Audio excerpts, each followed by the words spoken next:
This morning, major escalation off the coast of Venezuela after the U.S. seized a crude oil tanker. And it comes as Venezuelan opposition leader Maria Machado made her first public appearance in 11 months to be awarded the Nobel Peace Prize in Norway.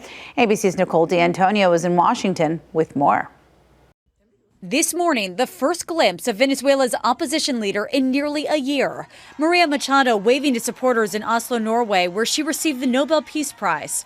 This as the Trump administration ramps up pressure on Venezuela's government by seizing an oil tanker in the Caribbean. This video released by the White House shows the moment U.S. Navy helicopters hovered above the tanker as heavily armed members of the Coast Guard rappelled down to the deck. We've just seized a tanker on the coast of Venezuela, large tanker, very large.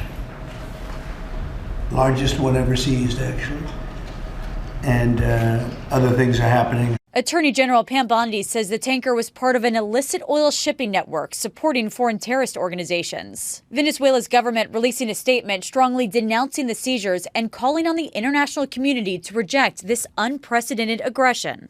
Members of the House Armed Services Committee question whether the operation is justified and legal. This Congress has not had any say in when we're using military force, and it hasn't had any briefings on why we are using military force.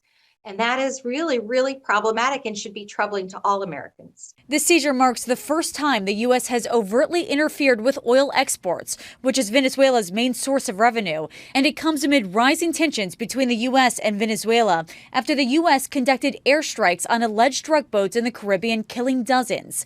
In total, the U.S. has launched more than 20 strikes on suspected drug boats in the Caribbean Sea, killing nearly 90 people. It definitely seems like we are inching closer to actually war with Venezuela.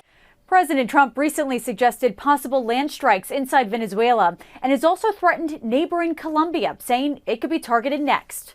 Nicole D'Antonio, ABC News, Washington.